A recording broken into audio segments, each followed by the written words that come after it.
आखिरकार हो ही गया अभीरा और अरमान का आमना सामना। ये रिश्ता क्या कहलाता है का आज का एपिसोड काफी धमाकेदार होगा दोस्तों, जहां पहले तो अरमान ना चाहते हुए भी पहुंच जाता है मायरा के दोस्त के घर पर, जहां वह देखता कि उसकी बेटी का हाल भी उसी की तरह है। वह अपने पापा की शर्ट पहनकर बैठती है ताकि उसे अपने पापा को ज्यादा मिस ना करना पड़े, और वह अपने दोस्तों से ये भी कहती है कि हॉस्टल जाकर वह अपने पापा से दूर कैसे रहेगी, वो उन्हें बहुत मिस करेगी। अरमान भी ये चीज फील करता है, लेकिन उसे एहसास होता है जब तक वो मायरा को अपने आसपास रखेगा तो मायरा लाइफ में कभी आगे नहीं बढ़ पाएगी, और अफसोस के साथ उसे घर वापस लौटना पड़ता है।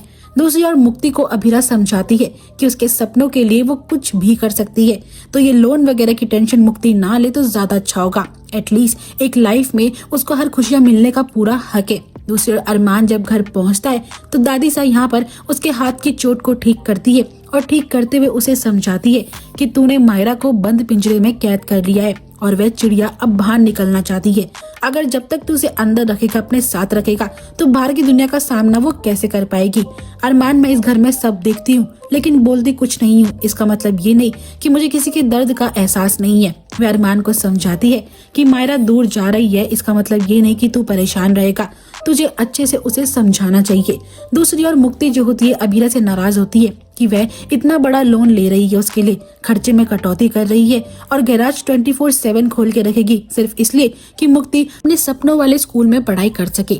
मुक्ति को अभीरा की बातें समझ आती है और वह लोन के बारे में अभीरा से कहती कि आप लोन ले लीजिए, मैं तो स्कूल में जरूर जाऊंगी लेकिन आपकी हेल्प भी करूंगी लोन को चुकाने में। अभीरा कहती है अभी तो इतनी बड़ी नहीं हुई है तो इतना ज्यादा मत सोच। अब यहाँ पर मेहर जो होती है अरमान से पूछती है कि तुम अभी तक मायरा के स्कूल में एडमिशन के लिए क्यों नहीं गए हो। यहाँ पर अरमान बोलता है कि कल सुबह होते ही मैं उसके एडमिशन के लिए निकल जाऊंगा। अपनी माँ को अकेले काम करता हुआ देख मुक्ति से रहा नहीं जाता, वह भी गैराज का काम संभालने लगती है, लेकिन अभीरा उसे वहाँ से भी डांट के भगा देती है।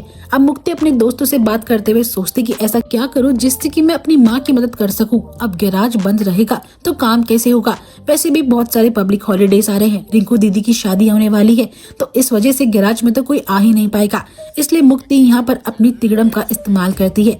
वह अपने दोस्त स्लो और मो के साथ जाकर अरमान की गाड़ियों के नीचे कीले फेंक देती है, जिससे कि उसकी गाड़ी पंचर हो जाती है। और अरमान जैसी गाड़ी से बाहर निकलता है तो उसका एक फ्रेंड जो होता है उस गाड़ी को और खराब करने पर तुला होता है, लेकिन अरमान उसे पकड़ने में कामयाब हो जाता है। अब यहाँ पर मुक्ति और उसका दूसरा दोस्त सोचते हैं कि हमें अपने दोस्त को बचाना होगा, इसलिए वह अरमान को धक्का देकर उससे पंगा लेते हैं, जिसके बाद वह तीनों वहाँ से भाग जाते हैं।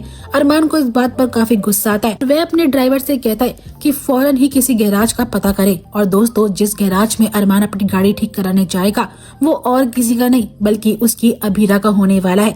नेक्स्ट एपिसोड में हमें देखने को मिलता है किस तरीके से अभीरा और अरमान का आमना सामना होगा। अब ये देखना दिलचस्प होगा दोस्तों कि आखिरकार दोनों की टकरार होती है या फिर एक दूसरे को वो इग्नोर करेंगे। आपको क्या लगता है मुझे कमेंट सेक्शन में अपनी राय जरूर दीजिएगा। एंड ऐसी मोर अपडेट्स के लिए सब्सक्राइब कर लीजिए हमारे चैनल को। वीडियो पसंद आई हो तो वीडियो को लाइक शेयर करना ना भूलिएगा।